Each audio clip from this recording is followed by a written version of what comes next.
Our X-Files. Welcome to our X-Files vault. Regular people talking about unexplained phenomena. UFOs. Ghosts. Cryptids. Hidden archaeology. Weird science. Our stories. Our takes. Our X-Files vault.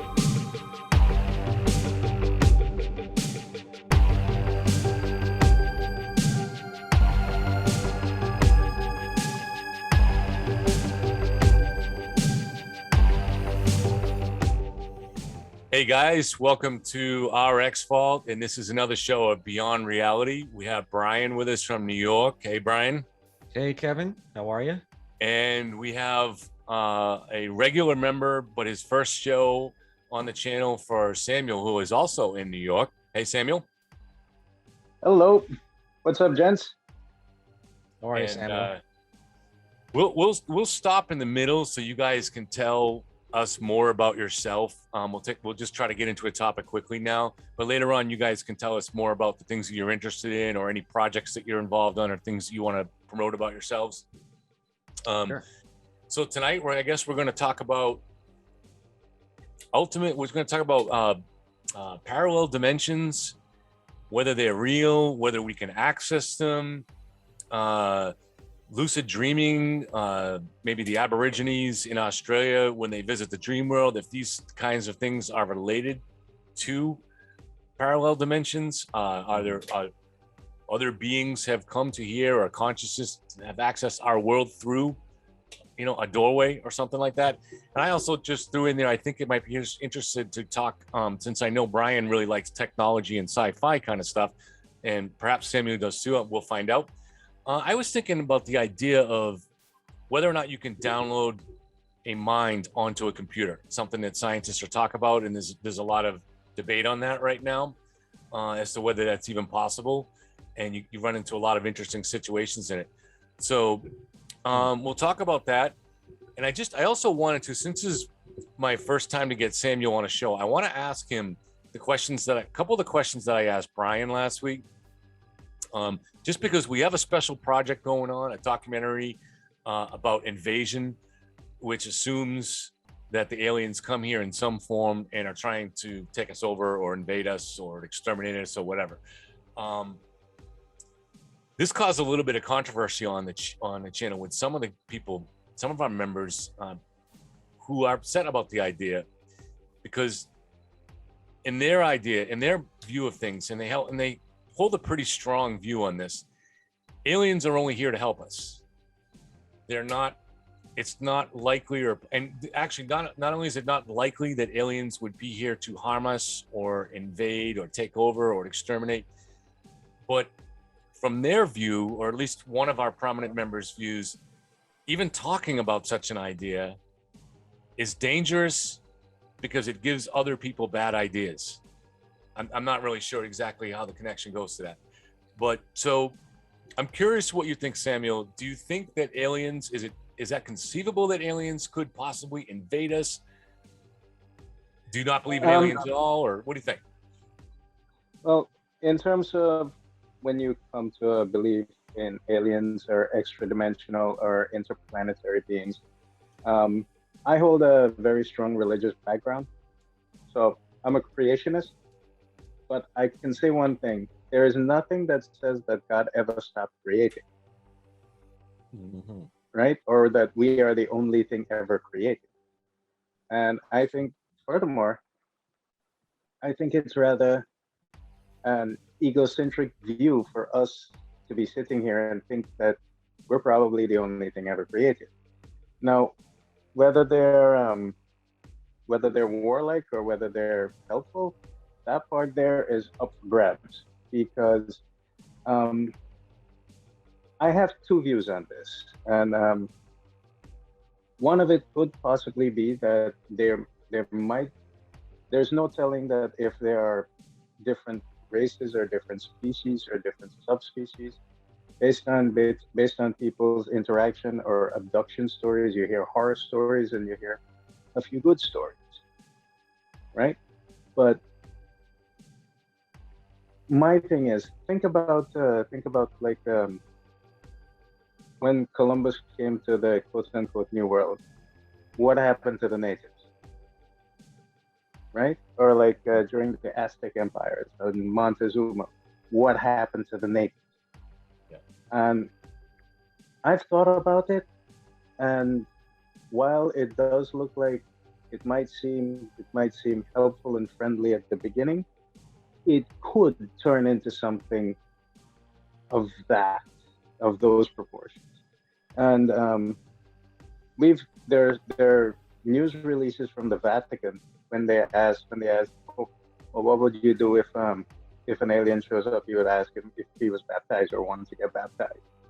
You know, it's I think all of this is in preparation for some big news that, okay, they've been here, or they're actually coming here, or we have an envoy that's already been here and sees and knows everything. But I would take that with a grain of salt with everybody who thinks that they're friendly and helpful and benign beings, because uh, we as human beings, we have the capacity for both good and evil.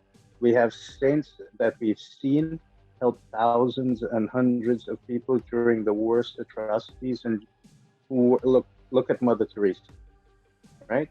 Like Oscar Schindler. These are people who did a lot to help people. But in the same turn, we have people like Pol Pot and Hitler, right?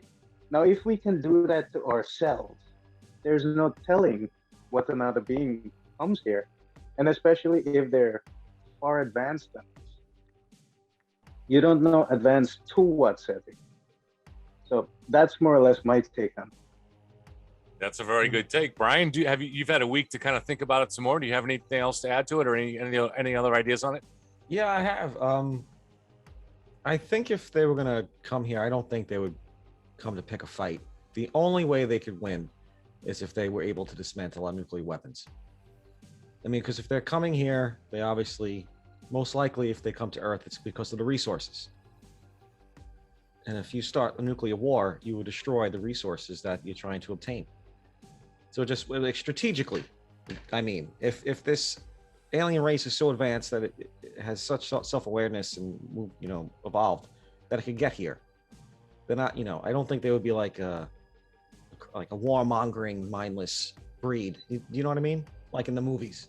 Yeah, I think maybe they would just try to get us to share.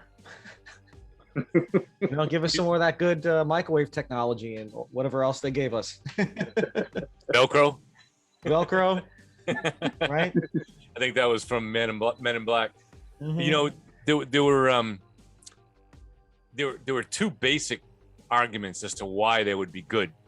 One is Michio Kaku, the physicist, has explained that any civilization that could come here and that would have had to have traveled, light years to get here, would be so far advanced in technology that they would have no incentive to destroy us, or if they did, they would have already destroyed us. He's assuming that if anything, they might not notice us because we're kind of like ants to them. Yes, right. The other argument was Dave from our X-Vault, who's on the show Quantum Mirror, and we'll be posting this most recent episode on this week. Dave basically bases it on the evidence, and from his looking at the standard evidence is that aliens could have, for instance, they've had encounters with military craft.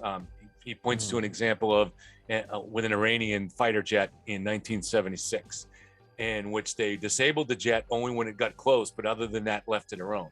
They basically just wanted to, they didn't want to damage the ship. They just didn't want any damage done to them, so they took minimal defensive actions. Or similarly, how the reports of aliens that have gone to where missile silos are and have just, temporarily disabled the missile without having to base. So for his mind, they're sending us a message, you can't do anything to us, watch what you're doing. I tend to think that that's possible, but for me, you just don't know. And most of these are just anecdotal accounts. So they don't really rise to the level of evidence for me. I don't know what that Iranian pilot account encountered. But up in the air. that's exactly you just reiterated what I was thinking. We just don't know, but they have the capability, they have the capacity. Yeah. And if history has taught us anything, then we might be in for a surprise. You just never know. Right. And to go by history, I think and not only that though, I would go by what we know about evolution. So a lot of people seem to, they have it in their minds, this idea that humans are the worst thing to ever happen to planet Earth. All right. And some of these people are the same ones that also think that United States is the worst country to ever happen to planet Earth. But that's going down a political road that I don't really want to go down for the show. But it's kind of a similar kind of thinking where you're upset with things that we don't do very well ourselves and drawing a vast judgment that therefore we are this evil species, and hoping that the aliens are looking at us and say, look at those disgusting humans. We either got to destroy them or straighten them out. But for me, we're just a biological creature that is doing what life does as it's evolving. Creatures and groups of creatures compete for resources. And we are the outgrowth of just that. Now, the great thing about civilization is that we are learning that there are other ways to do things, and that's why we try to save species and respect the land. But we're the only species that even has developed, that we know of, an idea like that of how to defend species, that there's a value in protecting species and stuff like that. But I think an advanced civilization would look at us and say, well, we are what they're going to encounter everywhere in the universe. If there's life throughout the universe, they're going to find, as intelligent beings are getting to the level of rising civilizations, it's going to be the same thing. There's going to be war, and it's going to be the competition for resources until they rise to a level where they outgrow that, if that's possible, and you can get past that. So to me, it's very possible that aliens could come here and help us, but it's equally possible they could come here and invade. And what they would want, whether it's to take over or take the resources, or maybe something we can't understand, or something to do with the biological diversity here, who really knows? I don't know. Yeah, I guess it all depends on what they want. Yeah. But like I said, if they come here looking for a fight, we're going to go, tooth and nail. We got all these crazy weapons. We would probably end up destroying ourselves as we defend ourselves. Well, then that, which is another question. Do you guys think it's now, is it possible that an alien race could get, let's say an alien invasion force could get here, but their technology would be close enough that we could actually do battle with it? Is that possible? I don't know if they have the technology to get here, find us. I don't know. I think they would have the advantage. They would have to. Go ahead. Yeah. I think they would first have to have either interdimensional or some kind of warp speed, like Andromeda type technology, where they can just punch a hole and just go from one location to the next without traveling faster than the speed of light. Now, in order to achieve that, we broke the sound barrier. We can't travel the speed of light. Right. But if they're advanced enough to do that, to get here, their technology, first and foremost, is more impressive than ours. And what about their? Go ahead, Brian. Yeah. And what about not only their technology of their travel, but how did they find us? Do you know what I mean? Like they didn't just say, "Hey, this way." Oh, what do you know? But didn't we send out ships into outer space with different items? We sent out pods into outer space. That's true. We did do that. Voyager. We have radio waves going out all the time and whatnot, right? Exactly. So who's to say that maybe one of those waves didn't hit something and they found the location? Right. I look Definitely too on the way right at now. I look too at the Taliban. The Taliban, but the Taliban, they now have the most modern technology in the world. Mhm. They've got an air force. They may not know how to use it yet, but they have an air force. They have modern weaponry, Humvees. They didn't invent those things, but they have them. And it seems to me that it's not impossible that that could happen with an alien civilization too, where somehow a certain faction of aliens comes upon a technology which gives them the ability to travel, but they may not even know how it works. They may not fully understand it. Did you guys ever read Dune or are you fans of science, the old sci-fi novel Dune? I haven't. No, I haven't read that. Oh, okay. It's on my list. I haven't touched it as yet. The last thing I touched was a series called Incarnations of Immortality. You ever heard of that one? No, it sounds intriguing though. Mm. You'll have to send me a link. It's actually I'll speak to you about it afterwards, but it's think about it. Death is actually an office which is held by a being, and the story is about him. War is actually an office held by a being, and the story is about him. So all these things, all these other incarnations, there are things that we've known forever, things that are immortal, and the stories about them. All right. I don't remember all the specifics of Dune. I read that when I was in high school, and that was a very long time ago. But I do remember that they had in order to travel at light speed, there were these kind of creatures that they had that lived in a tank of water on the ship, and they were what enabled. I don't know if they just enabled the navigation or they actually somehow enabled the light speed travel. But you can almost imagine, like, if the universe is full of different races, there could be races that come and go on a certain planet or within a certain system, and some of them have the technology. A species dies out and it has the technology, and then a more primitive species, say like us, discovers it and is able to travel across the universe, and maybe they need the resources and they say that Earth looks good. It's just different scenario. To just assume that, Right. like Michio Kaku, that the invaders come from afar, and like Samuel said, they could have found out some way to open a portal from another dimension, and maybe it's not. We have no idea how to do that, but maybe there is some way to do that doesn't involve technology. Well, actually, CERN, CERN has a way, and there are scientists who actually said they've actually managed to open a portal. How true that is, I don't know. I've been looking for evidence supporting that. But the ancient Aztecs, they actually had what's called the sun doorway, where their gods would come down, let's say in the late Titicaca area, and they would put like a golden medallion and something would open and they would travel to different portals.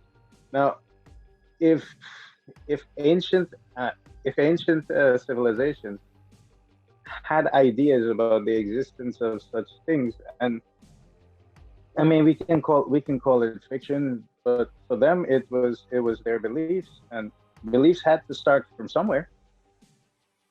It had to have some grain of truth. I mean, for instance, you look at all these structures and these monuments and things that they built, supposedly without the use of the wheel. I don't believe that they did that without the use of the wheel or without any sort of technology or something like that. You had to be able to be mathematically sound in order to create something like that. So how true it is that such things had already existed or had already been here, whether we've been visited, yeah, I would probably step inside of that direction. But who's to say that what we have now we didn't have before? Right? We've had an ice age before. Maybe we did something to create that, then we had to start over from scratch. Right. and relearn everything. There's always the possibility of that. True. Brian, do you think an invasion could come through, since you chose tonight's topic as dimensional travel? Do you think it could come from another dimension, or Well, something similar? in the emails we were corresponding, I actually have a question just to wrap my head around something. Dimensions, and then there's the theory of the multiverse, right? Are those two separate? Do you find? Like, is Well, a part of the multiverse is the dimension, or is it dimension? Because I always thought a dimension would be like pockets in between the multiverses where the laws of nature are a bit wacky, which makes it a whole different. You know what I mean? I always thought of dimensions. There is the multiverse theory, and there's also dimension. I always look as dimensions as different existing settings within a different time stream, if you want to call it that. So what's possible inside of one might not be possible in another. One could be advanced, and the other one could be just setting up their first pyramid. But I always thought of them as being separated by time. When it comes, I always thought of them existing sort of within that multiverse thing. So yeah, similar to what you said, like pockets within that entirety. Yeah, they can be different, Brian, or they can be the same. And like Samuel was saying, it really depends on your interpretation. Like I think the original idea for different dimensions actually goes back to non-scientific people in the 19th century had talked about it. So, but then you have different types of version of the multiverse. So the quantum multiverse is the one that really most quantum physicists now have adopted now as they tend to believe it. I don't, but their main proposition is that at every single possible point where a particle is moving, every possibility exists. So if a particle is going through a slit, there is the possibility that it could go through the slit, it could hit the wall, go through another slit, do that. Every possibility exists. And the universe is continually splitting into another dimension to represent each one of those realities.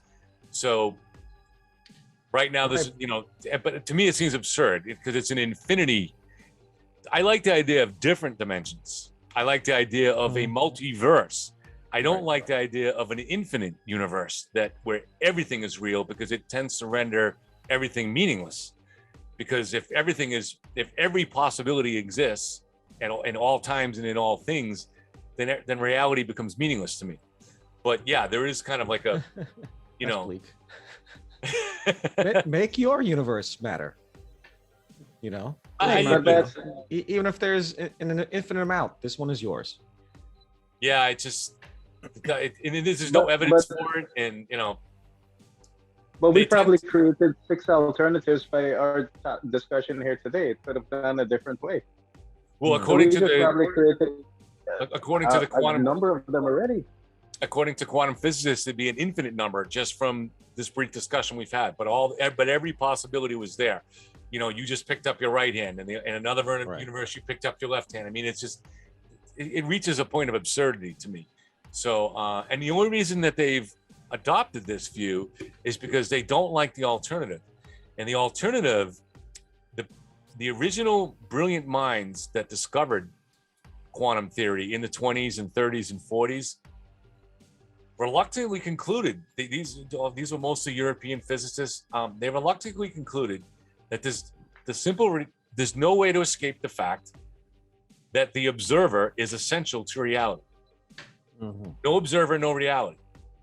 And modern scientists just cannot accept that. It's because it feels too religious to them. It feels too woo. So, but the only other alternative is the idea that everything exists, every reality, every possibility. So, isn't that part of the scientific process? Experimentation, observation.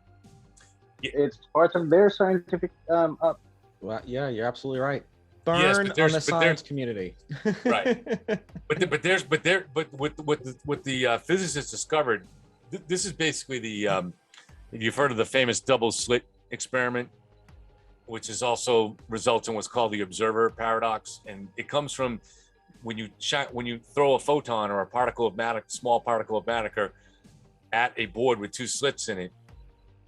If it's a particle, it should create on the screen behind it two bars to represent the two splits. But what happens is it actually creates a series of bars that descends on the side, which is what indicative of a wave. So if you were to throw not a particles but waves of water through, it would create that pattern. But what they found was as soon as you so that suggested that all particles are somehow a wave, and that happened even when they fire the particles one at a time, they still strangely get this wave pattern. But even stranger is that once they decided, all right, let's find out which slit each particle goes to, so they put a detector on it. All of a sudden, the entire wave pattern on the screen disappears, and they all behave like particles, and all you get is the two bars back there. It blows your mind. It blows scientists' mind now, and it blew the top physicists in the world. These are geniuses back then, and they were left to conclude. It's called the Copenhagen solution, that the observer is essential. It's not just the observer is looking at the universe; the observer is creating the universe, and there seems to be no way out of it other than the multiverse. And there's no way to test the multiverse. So, I don't know. It's interesting, but yeah. Well, I the way I like to see it, to differentiate dimensions from the multiverse, because I think Samuel kind of touched on that, is that with the split, like you were saying, but it still happens with time. It still has to follow chronological order. Yeah. It's still moving forward, even though it's a split multiverse in infinite directions. It's still following, Yeah. But a dimension is anywhere, anytime, any mishmash of any kind of elements, I think, from our reality. And I think that's how I see what a dimension is. To compare the Sure. two, just to wrap my head around it. and you can look at a dimension really is a mathematical thing, right? So you have the three dimensions of space and then the fourth dimension of time, and mathematicians can calculate what a fifth dimension would be or what a sixth dimension would be. It's impossible for us to wrap our minds on, but mathematicians can actually do this, and they can do computer models of it. So in theory, there could be a reality that is not entirely separate from ours, but it involves a fifth and maybe a sixth dimension, but it also includes the three that are our dimension. But such a creature like that, it'd be like if you had a two-dimensional creature that was just existed on a piece of paper in front of you, it would not be able to look up and see you because you're in the third dimension. Well, same thing with this, where you'd have a creature that existed in 5 dimensions, we would not be able to perceive, but they would be able to perceive us. So that could explain some of the strangeness that goes on with aliens too. They may be showing us what they want, or only certain parts we can. They might be able to, dimensional shift for moments to disguise themselves, or just hide in plain sight. If you Brian, if we open a wormhole right now and you were able to get into, maybe wormhole is not the right term, but if you were able to get into another dimension and see yourself, one of your other selves, what do you think your other self would do when he saw you come in? I don't, probably like, all right. I knew it. I hope one of us brought beer. I think I'd be happy to see I'll be like, oh, This could be useful. 2 of me. It's all real. It's all real. Samuel, what is the Christian view on multiple dimensions like that? Well, I'm not sure about the Christian view on multiple dimensions. Multiple dimensions usually come from more of a scientific thing, but there are, if you want to break it down to the basics, there are what people already know, or what people already believe to be actual physical places. But as you mentioned, first, second, third dimension. The other part of it is a second could not exist without the first. A third could not exist without the other two. So each and every single dimension that we have, they're all intertwined with each other. So the more we find, the more we observe, the more we create, we'll all find that the one thing that we have in common is that we're all part of it.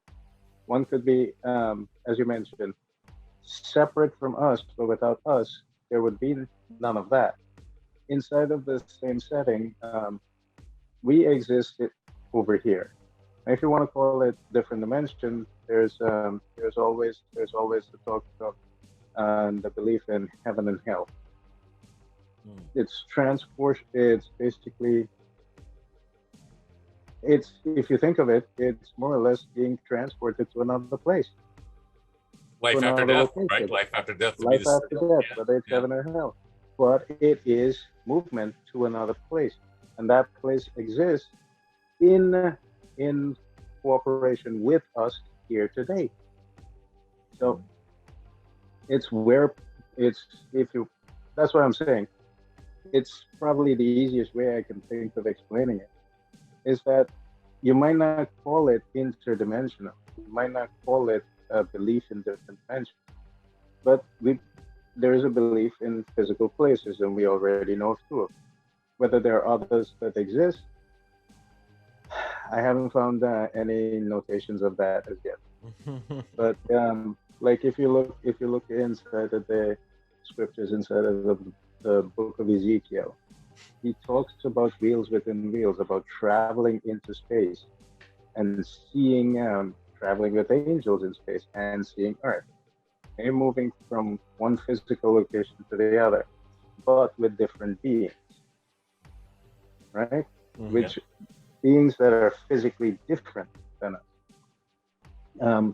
Elijah, the prophet Elijah, was taken up to heaven in a chariot of fire. Now, we know about different machineries and different things today. How would somebody at that time explain what they saw? It could have been a craft. All these possibilities exist. In Alexander the Great, during one of his travels, he said he encountered flying shields, and they actually made depictions of what we today call flying saucers. They didn't know about different names at the time. When you think about it, the word dinosaur didn't exist until just over 100 years ago. Right? People used the knowledge that they had at the time to explain things, to help them better understand it for their time. Now we're talking about this here now, but I guess with some research and looking into some extra canonical things, there is a possibility of finding out more. But if you ever read, or if you ever heard of the Book of Giants or the Book of Enoch, it's talk about fallen angels and giants and stuff like that. But these creatures were actually different than us, and they taught humanity different things. It's going in a whole different direction, but I think it just ties in with the possibility that there could be extra dimensional beings that have been here already. Yeah, possibly. I wouldn't. I mean, because it makes sense. You know, I'm sure they found us when we were, smaller pockets of civilization, and the things we believed in, like, chariots of fire and gods. It would be much easier for them just to keep control and be there and study us. It's a more, like I think it's a more simplistic view. Yeah, it's a more simplistic view of trying to understand something which is beyond the normal explanation for someone without the ability of understanding. Like, take for instance, I pick up an iPhone and I go back in time just 150 years ago, and I show them the iPhone. I would be a wizard. I might be a magician. If I go back to Salem, I might get burnt at the stake. Right? not because of anything else, but because of a simple piece of technology which could not be explained at that time. So all I'm saying is that people use their knowledge of what they know at the time to explain things that they cannot understand. And if we talk about extra dimensions, you have the idea already inside of the biblical term of physical places of like heaven and hell. If you're looking for examples of it, I would just point to Ezekiel, Elijah, and Enoch. I mean, those are three great sources. You can get a wealth of information. But you're almost kind of, it actually, the things you're saying are fascinating, but they're almost kind of like two possibly different paths of thinking about it. On the one hand, you can interpret that as a visitation from like, for instance, an alien, or the ancient alien theories where those people couldn't, they were not able to interpret what they were seeing or experiencing, so they came up with, wheels within wheels and chariots of fire. But that would suggest that those biblical events were nothing to do with God or anything other dimensional, such as heaven and hell, but they were actually within our universe, and they were visited by some superior technology, which is different. There could be two. Right. There's actually, that's why I'm saying there's two ways of looking at it. Yeah. Right. That's one of the possibilities. Yeah. I was just pointing out the both possibilities.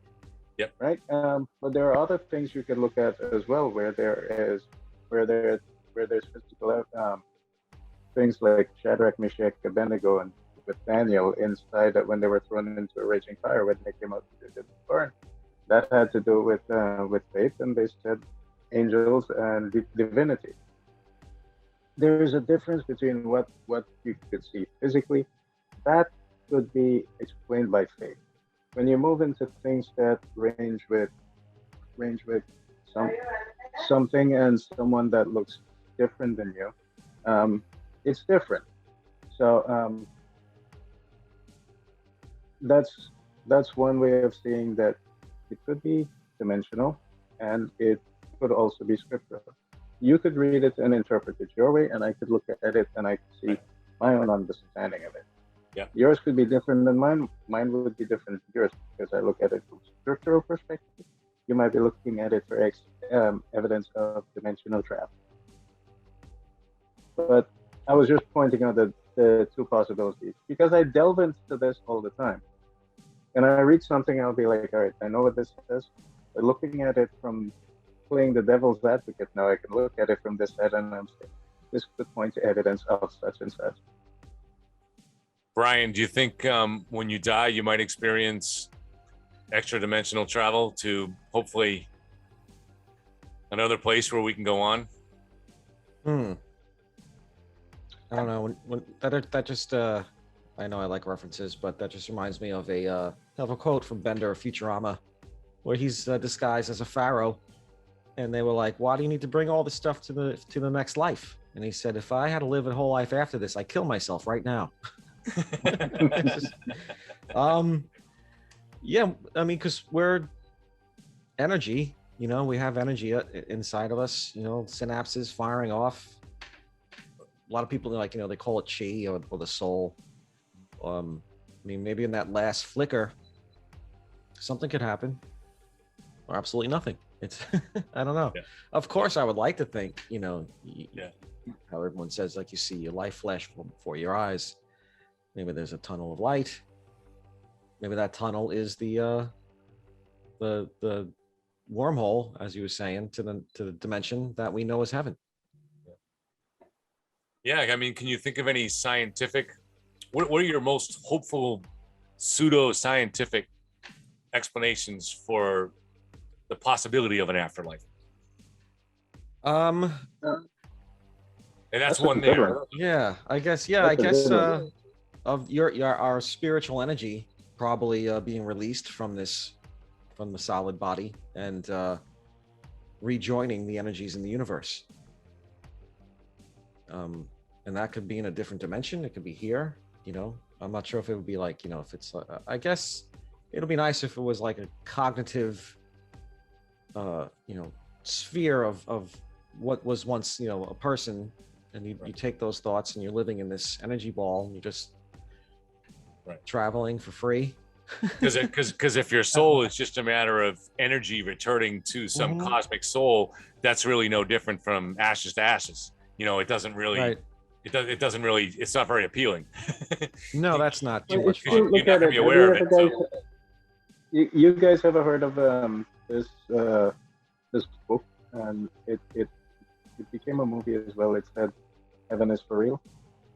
Heaven is for real, you said? I'm not aware. I'm not familiar with it. No, it's an interesting thing, and it touches on the topic of how the body experiences the belief of when some people who've had the experience where their soul leaves the body and what it observed and it actually went back in. But as I said, that's a whole other topic. But it shows the idea that there is something else inside of us. As you mentioned, you can call it chi, you can call it soul, or whatever it is. There is always something different. Yeah, it's interesting how science, especially when you start reading about some of the odder things. You know, quantum theory is a great entrance to seeing some of that odd stuff. But for instance, they calculate the probabilities of everything, and so the way they currently see the universe now is that it'll eventually, the universe is expanding, and it's just going to keep expanding, and they know of no way that'll stop that and cause it to, so eventually all the atoms will be spread out and have no energy, and the universe will die a cold death. Now that's trillions of years from now, trillions.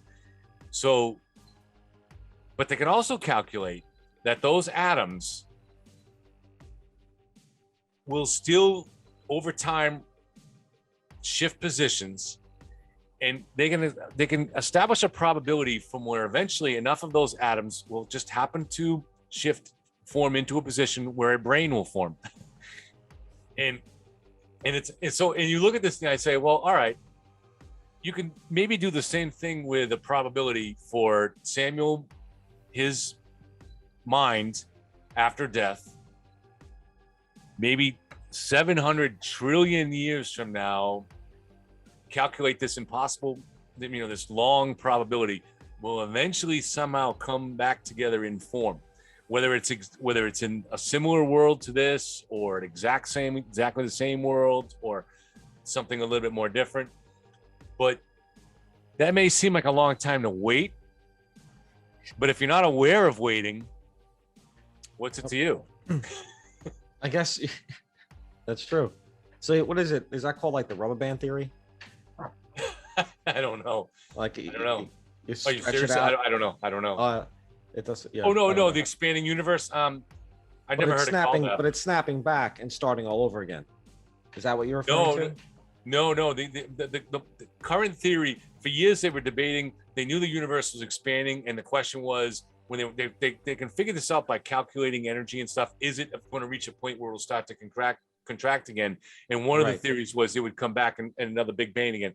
But no, the current, according to the current physicists, that won't happen. It's just going to keep expanding and stretching out, and that's it, until it just dies in coldness. That there's no way of bouncing back. That's the most common theory right now, commonly held theory. So these theories are getting grim. It's pretty grim, yeah. Well, they say, not to worry about it because it's 20 trillion years away, but right. Tell that to everyone with anxiety. Yeah, exactly. I gotta worry about trillions of years from now. I'm a minute closer to it. One of the problems with these theories is that they're ever changing. They're just ideas being thrown out there to explain different things. Somebody said one of these theories is like having a cyclone inside of a junkyard and you're coming out with a B-52. I mean, there's a probability for that. They can calculate it. There's a probability for it, but what are the chances? You may have to wait 72 trillion years, but it'll happen. Don't you worry. It'll happen. all the bad luck in my life, sooner or later, it's gonna come around, no matter what the Yeah, odds. all I'm saying is that to come up with these theories, what is the end game for it? Are you just being theoretical in trying to say something that to try and explain something else, or come up with a new idea to explain something else, or to come out with a new idea in order to say what is another possibility? Now, if we're going with the realm of the other possibility, what about there are miles of gaps to fill of information between here and there? What's going to happen with each gap? Yeah. So that might be, they might say, all right, we based on my ideas, this might happen in the end. But what happens in between? You know, how about we just look at the next step? Well, if it makes you Yeah, feel that's any my better, way I of think thinking. the sun will burn out long before we reach the end of the universe. So we don't have to worry about the end of the universe. Won't the sun burn out about 2 billion years or something? It has 2 billion years to go. Yeah, I don't know what the time is, but I think it may take a little longer than that. But 2 billion years, it'll reach a level where it incinerates our atmosphere. Does that sound right? Whatever it is, it's bad. Yeah. You're making me It'll be fun nervous, for us. man. better get that Maybe sunblock. that's when the molecules will start developing us over at the other side. That's You- true. you- Maybe we get I'll tell you, dissolved. this is my craziest hope for an afterlife, and I'm open to a better suggestion if someone had. I mean, this is pretty. So, I guess a fundamental rule of physics is that information cannot be destroyed. So, the information that exists, that is our minds, that at least exists in the atoms and the electrons that make up our minds, that will always exist in some level if you could rewind the clock back. So a billion years from now, if you had a powerful enough computer, you could rewind the clock back and figure out exactly what all the various brains were. So I'm hoping that a million years from now, there'll be computers powerful enough, and someone using those computers, I'm calling it a computer, it could be something similar, it's like a biological thing that's a computer, but someone with the generosity to want to bring us back, and so they can recapture the information from our brains and bring us back. Now that's a billion years from now, but again, what's time if you're not waiting? You know, if you're not aware of being waiting. So, well, we better No, get. you We could better say the same thing for energy. right. yeah. No, Well, if that's the it case, just we should never get really dissipates. interesting It really just moves quick. from one thing to another. I hope I can put in a word now to that future computer for improvements. Like, don't bring me back exactly. Can you make a few modifications? You know, You do it. Just think it. yeah. I don't know. I'm just thinking, because it's not like I can write notes and they'll look at that notebook and say, okay, this guy wants to come back with a full head of hair, and I don't, I don't know if it works that way, but I can put in the wish. With your theory, if they're reading our our brains Yeah. in the future, they'll get all that information. So it's essentially what you could do is you do a time hack. Like, how you would go back in time and leave something for yourself to find it so you have it in the future or something like that. Yeah. Well, you just think of it now. Program, tell them what you want. Do you guys believe in this? The Ray Kurzweil's, if I'm saying his name right, from Google, his singularity? Are you familiar with what that is? Singularity. Yeah. What he's predicted in his books over the last 20 years is that you know what Moore's law is with computer chips? It's the idea that a computer chip is doubling its capacity I forget what it is, every 2 years, I think. So the computer chips double their capacity every 2 years, and this is held now for several decades. And he's taken it further, and he said, if you look back at various types of information processing going back to the beginning of human history, that formula holds true. Everything has been doubling. So because it's a doubling thing, it's exponential. So he says that by the time we get to, I believe it's 2049, if I remember right, this doubling will have reached a point where we will have information systems that are so advanced that they're. I think he puts a point where he believes they become self-conscious maybe in the 30s, in the 2030s, but when they reach a certain point where they can design themselves and they just expand, instead of doubling every 2 years, they start doubling their capacity every millisecond.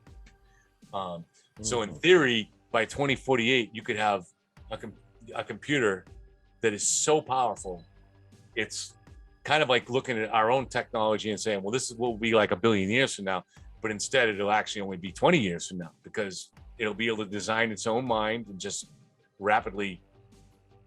So in theory, the afterlife could be coming sooner than I think. Could actually have a machine that could calculate this 20 years from now. That's more terrifying either than that, or aliens. we can use it to travel the multiverse and create time travel and multi-dimensional vehicles. That would be fun. We should have our flying cars by now. I know we've been screwed. If you look at all the movies from the 50s and 60s, we should be wearing spacesuits as well. Right. Yeah. Aluminum The foil Jetsons. suits. The Jetsons. Yeah. Exactly. Well, we got You our said video the- phones. That's true. We got there. That's pretty good. I don't have my talking dog yet. I'm waiting. Yeah, that could end up That's being. coming. We've got 2 dogs, and that would be a headache. Hey. Exactly. There's a rabbit out there. There's a rabbit out there. Yeah, I know. Yes. I don't care. Right. But seriously, there's one out there. You got to go take care of it. Oh man. So do you guys? So I guess we'll go to that maybe that last topic. So well, actually, let's take a break. Is there anything you want to tell us about yourself, Brian? I meant to do that earlier. About anything you're working on, anything you want to promote? I'm still working at the the voiceover. Yeah. I'm sending on auditions. I'm on they're called pay to play. Yeah. Sites where you pay like a subscription and you set up a profile and they they send you auditions. But I was awarded 2 gigs, which was great. And it paid for the subscription. Oh, awesome. Yeah. I've bought a couple of those voiceovers off of Fiverr. Actually, the bumper that we have and a promotional video that's up there is a gentleman from Fiverr. Yeah, I have Fiverr.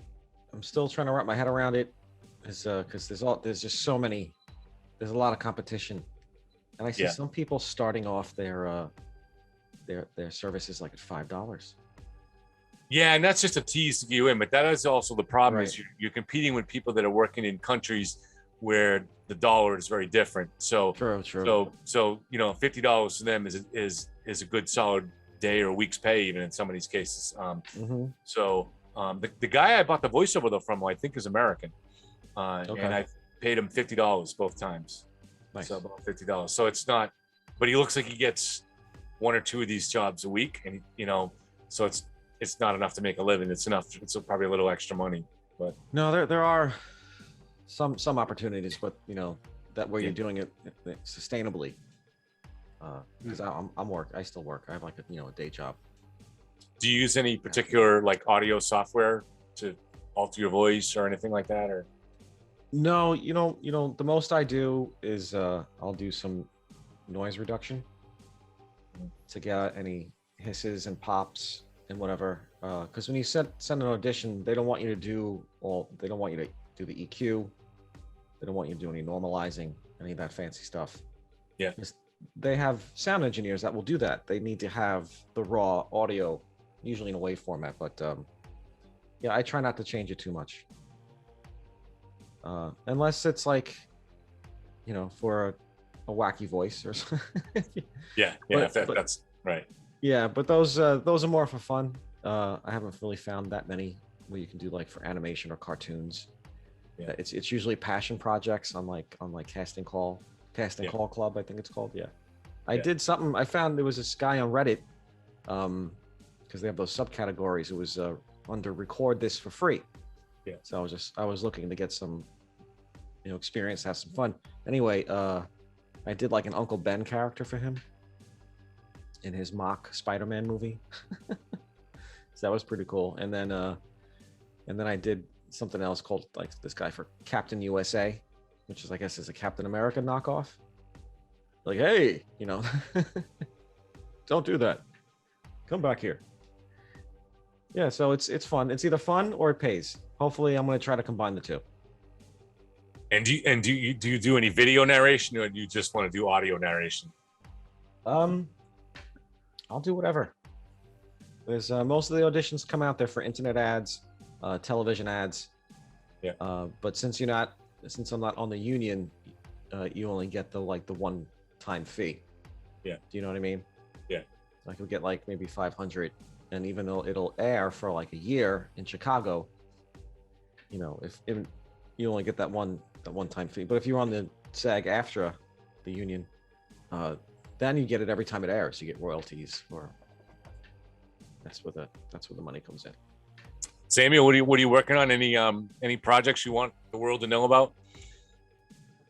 Well, not anything I want the world to know about just yet. But This video is probably only going to get about 25 views, so.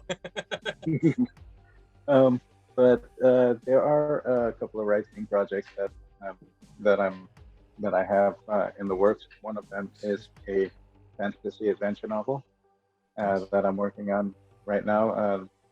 Actually, I've been working on that one for years, but I lost the darn thing twice, and I started Lost back it, from you scratch. said? Oh, Yeah, I did. God. I'm sorry. So there were. I guess times some information is destroyed then. Sorry. Jeez. Yeah. Wah, wah. Yeah, but the good thing is I had some of my own notes and with character descriptions, and so I just started and used my memory to recreate it again and did a lot of changes. So that's what I'm working on right now, and I have a few ideas for several different paintings that I'm working on as well. So great. it's always Cool. something. It's always something to be going. And the other part is for my last two books, I'm working with to see if I can get some advertising going for them right now before the next two that I'm working on, which is a bit of a long range project. One should be finished by mid next year, but then there's waiting for the production. Yeah. All right. Great. Thanks. Well, I mean, those I want to hear more about those down the road. Those sound intriguing. Let's just go to the last question then. So the idea of downloading a brain to a computer, is that possible? Is it intriguing? Is it something you'd be willing to do to maintain life after death, or what do you think?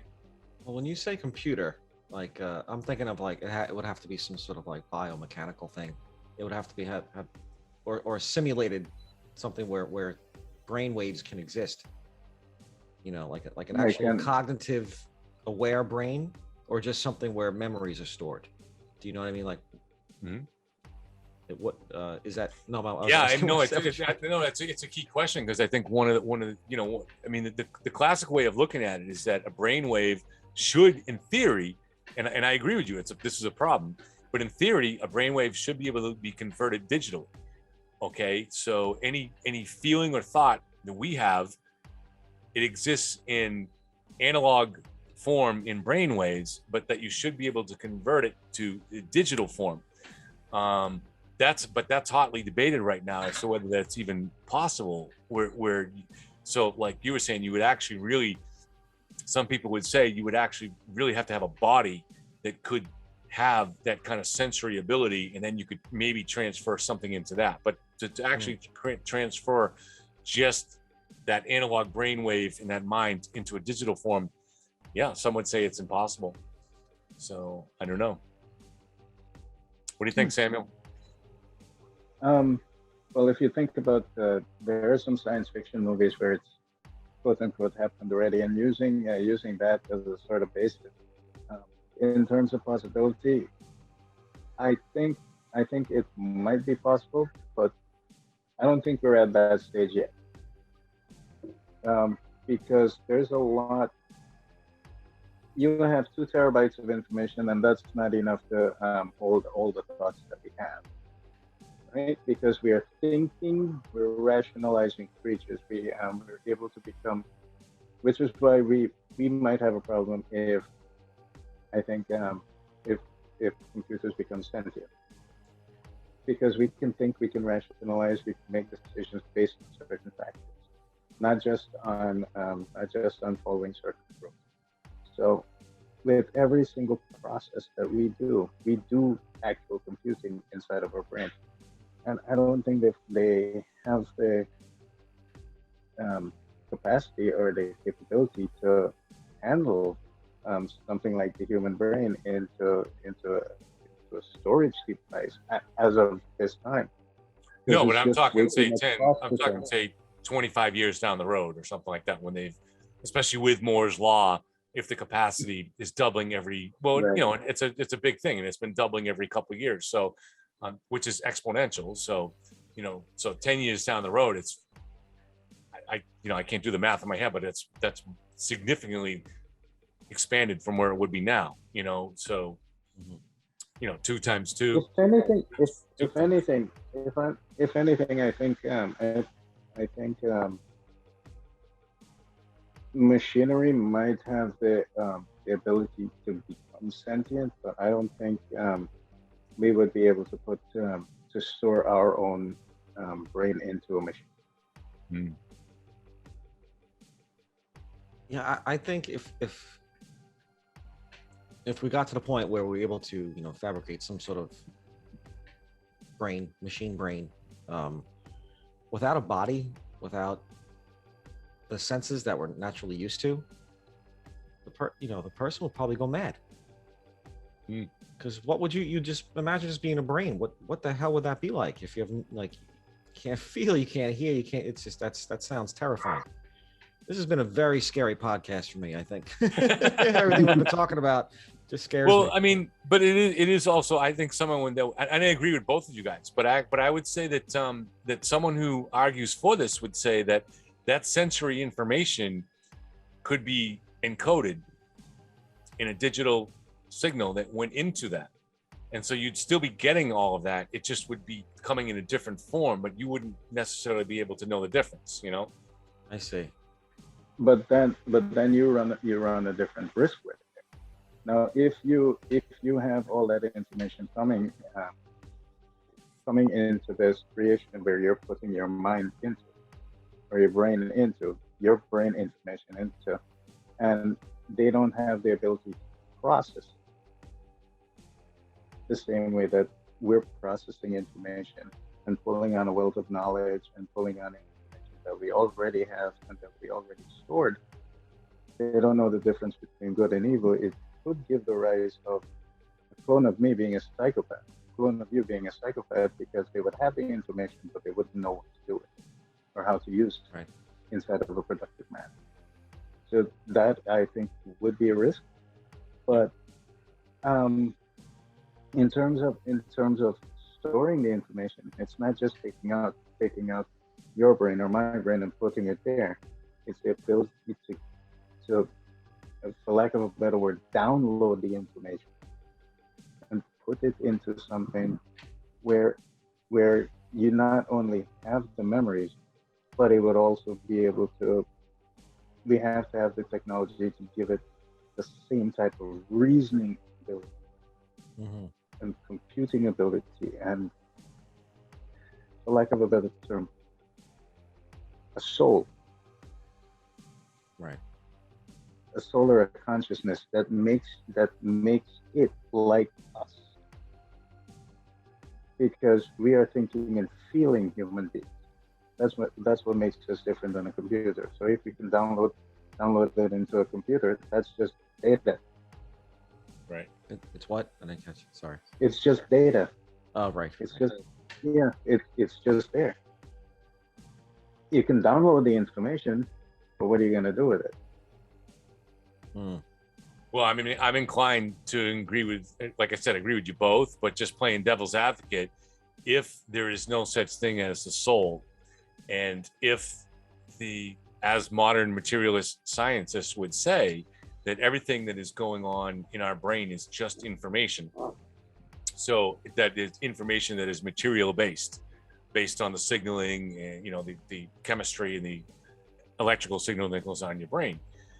If you could duplicate that information inside digital form, now granted, you have to have vastly more powerful computers than we have now, but that's, if you look at Moore's law, looking at that, we would have similar to that, say 50 years from now or 100 years from now, or maybe less.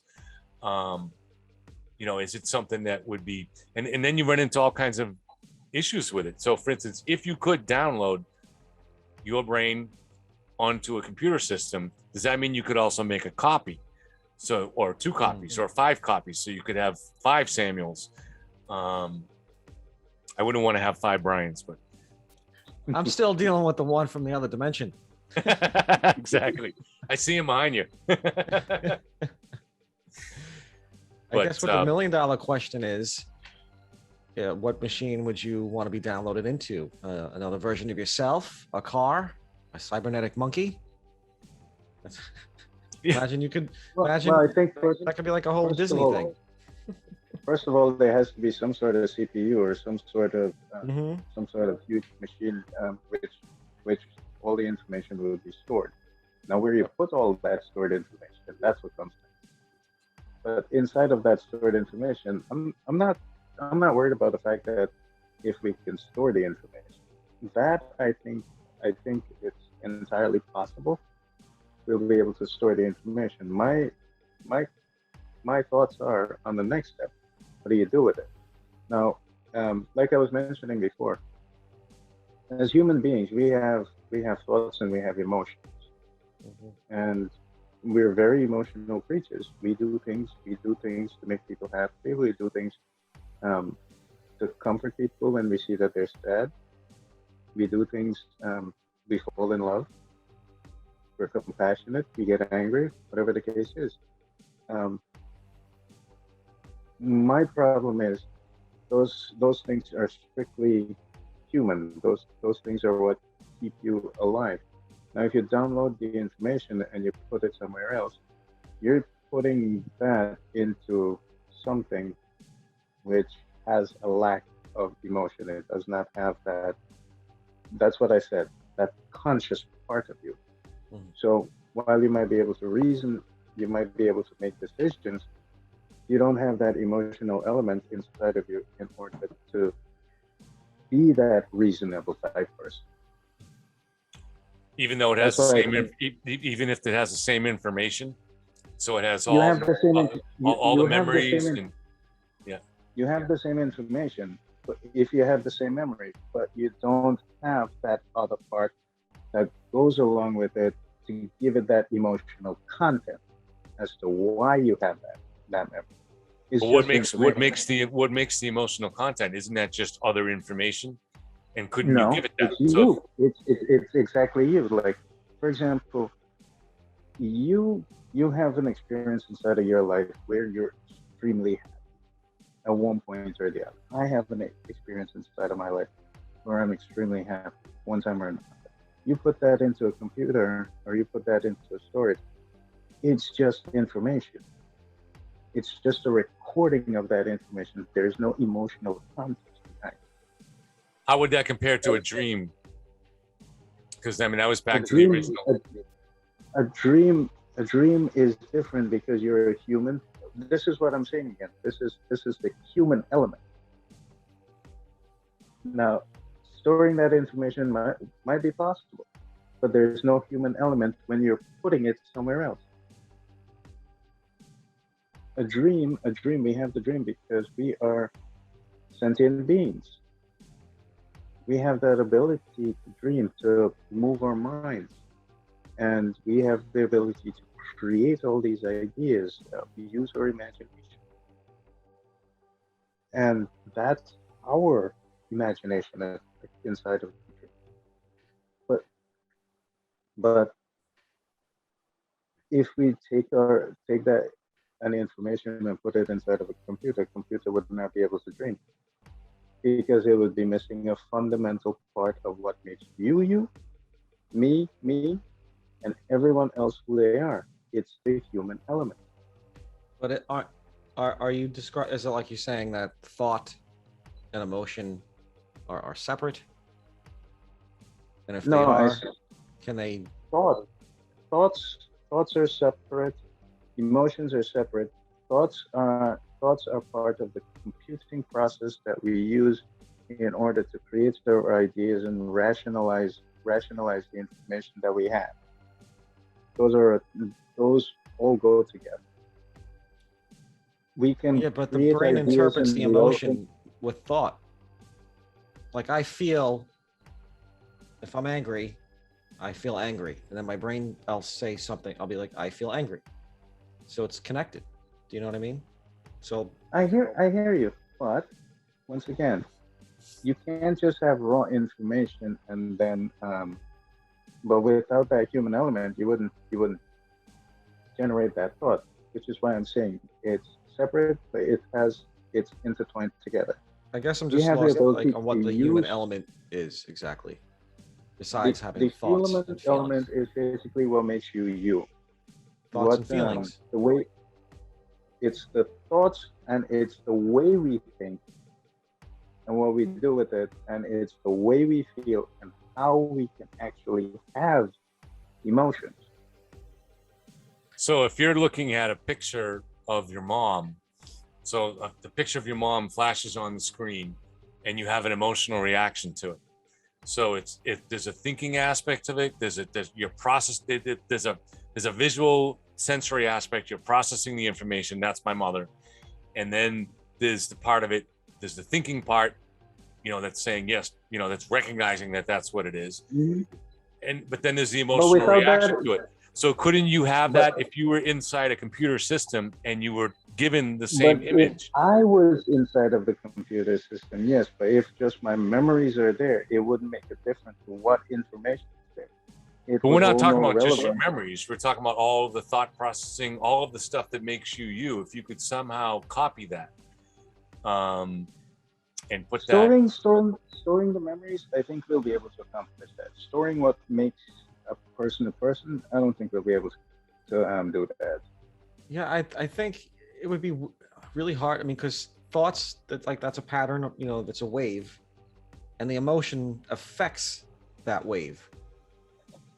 So I guess would downloading both, like an angry thought, if like let's just say I have a thought like I want ice cream, and then I want ice cream, angry thought. Are those two separate thoughts? You know what I mean? Since one has emotion attached to it, I think that's maybe what Samuel means. Like, No, how would you but get that all I'm emotion in there if emotion's not a thought? It's you, maybe you it's wouldn't be reaction. able to.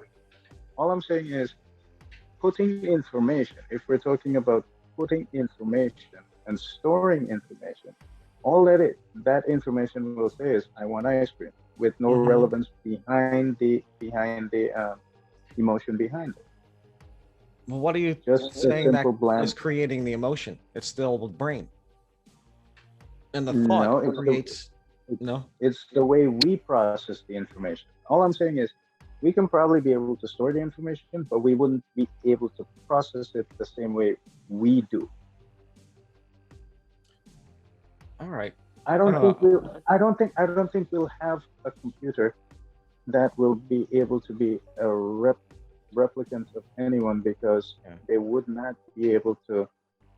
They can have the same information, but they would not be able to replicate the same thought and processing and emotional content that makes a person a person. Are you That's where familiar? it would be different. Are you familiar with Star Trek? You guys have watched Star Trek, right? The TV show Star Trek. All right. Sure. And you know what the Right. transporter is, right? Yeah. So But I he believe. also has commander data. He's made up of everything but he does not have the human emotion. All right. So take the transporter, right? And you step into the transporter and it atomizes you, right? And then sends that signal down to the planet in a beam and then reconfigures you exactly as you were. Am I misstated? Would that be an accurate way of describing that technology? Yeah. I think so. Yeah. So so it's entirely, there's no discussion of soul, there's no discussion of any of that. It's just you're taking the atoms, the material, Deconstructing and and reconstructing. you're recreating it. So is that recreation able to feel emotion? Is it still human? Is it still that person? Or is it something else? But you're taking that entire, theoretically speaking, if I'm going through that teleporter inside a Star Trek, it's exactly me that's going in there and coming out at the end. I'm not downloading my information anywhere else. It's me being disassembled and reassembled. But something has to, a computer is reassembling you at the other end. A computer is taking a scan of you and knowing exactly, right? Or but we're talking about two different things. You're talking about being able to store the human mind and being able to transfer the human mind into another being. But with a teleportation device, you take the exact being that was there from point A, and you're moving that same being to point B. So it's not really no moving them. downloading. It's not really moving anybody. It's recreating you. It's obliterating you, No, and it's recreating you. Disassembling and reassembling, but it's still you. It's not putting you into a different form. It's not putting you into a different body. It's still reassembling your body. Could it reassemble two of you? I don't know. That's one of the things. It's fiction. I have to ask Obviously it's Steven fiction, Roddenberry. but yeah. Yeah, I'm just that's trying one to. of the theories you have to ask. That part there, I wouldn't be able to say. Right. And it just seems to me that if that's possible, and we don't know that that's possible, but if that was real, then that takes the materialist for you that you can, so you ought to be able to reassemble that person in another format, maybe even in a powerful enough computer where inside a virtual world, even where they're giving you the correct, they're sending the information streams to the information streams that are your mind, telling you, okay, so this is, there's a volcano over here and there's a disco over here or whatever, and it's all fake. It's all, but it's just information that's being sent at the information. I'm not against what you're saying at all, Samuel. I mean, I'm even inclined to agree with you. I'm just wondering I'm just not sure how I can argue against the idea that the material world, if our brains are material, then it seems like you'd be able to recreate them in other formats, as long as the information. I'm just of the opinion that there's more to the human being than what makes the human than just flesh and sinew. Right. And that's the view I have. Oh no, and I agree with you. I agree with you. Yeah. But using the same example that you give me, if we were able to recreate your emotion, your thoughts into something else, as I said before, we would have some creation, maybe like commanded data in Star Trek. Yeah. Right? Absolutely void of emotion, but can process, can think, and use what he has inside of his brain to make decisions based on the information that he has. But he cannot process human information. He cannot think on a human level. All that he has is data, the data that's inside of him, and process it to do point A, point B, or task A, task B, or give information exactly related to that point. Right.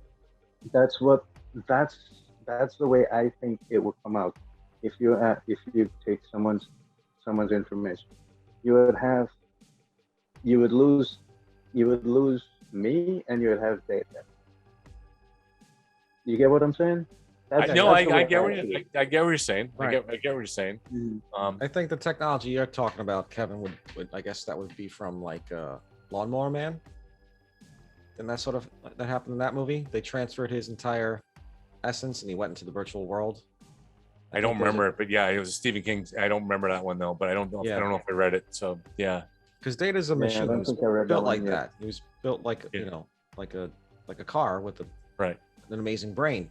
You're talking about taking who we are now and transferring it, downloading it into like just a computer, not even like a robot or an android, right? You're just saying just transferring.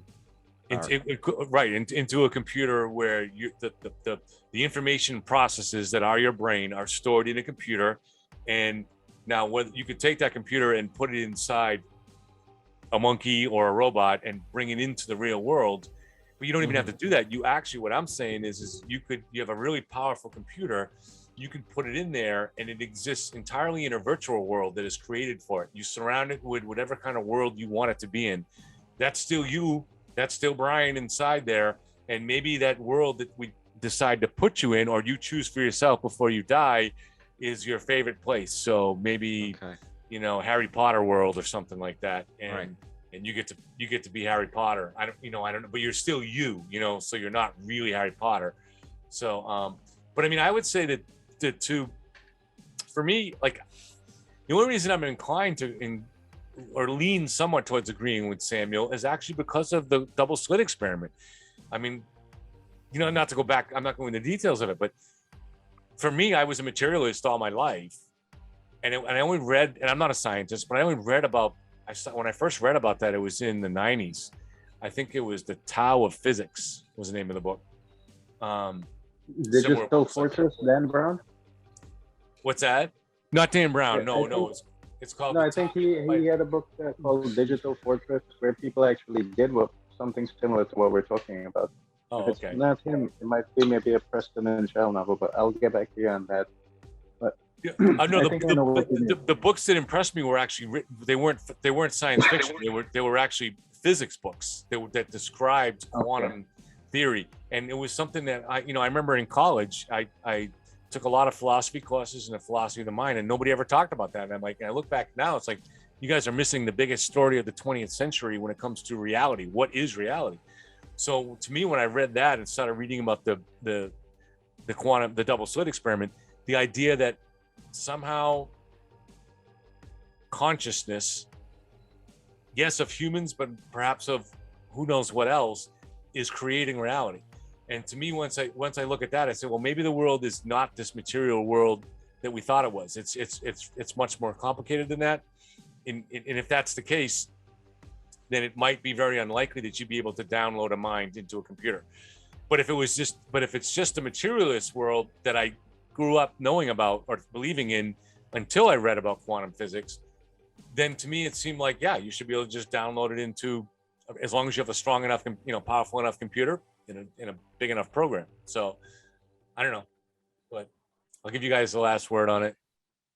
I say we leave it for another time, and we'll map out the brain and figure out exactly what makes a brain, thoughts and emotions, and can they be separated or are they one wave? Yeah, I mean, I do think my brain could definitely fall within the 1 terabyte. Cool. Yeah. No, but I think that basically those are my thoughts on that. I've actually had similar discussions before, but that's my standing on it. And if we want to revisit it, I can actually do a little bit more research. Okay. Show exactly why I think makes a human versus being able to transfer a human consciousness somewhere else, which I don't think is possible. Okay. All right. So I'm going to wrap things up here. I'll just stop in a second, and I guess we'll just have a closing remarks that this is Beyond Reality with Brian and this week Samuel. Used to be Brian and Curtis, and so Left me. if anybody loves us enough to have made it to the end of this episode, thank you very much. Down the road, when this channel is exploding and everybody's going back and wants to watch the old episodes, maybe someone will make it to the back and to the end of this episode. So in which case we owe you all kinds of bonuses in this life and the next, and in this dimension and the next. But thank you very much for making it this far with us. And that'll be years from now when you do see this. So thank you.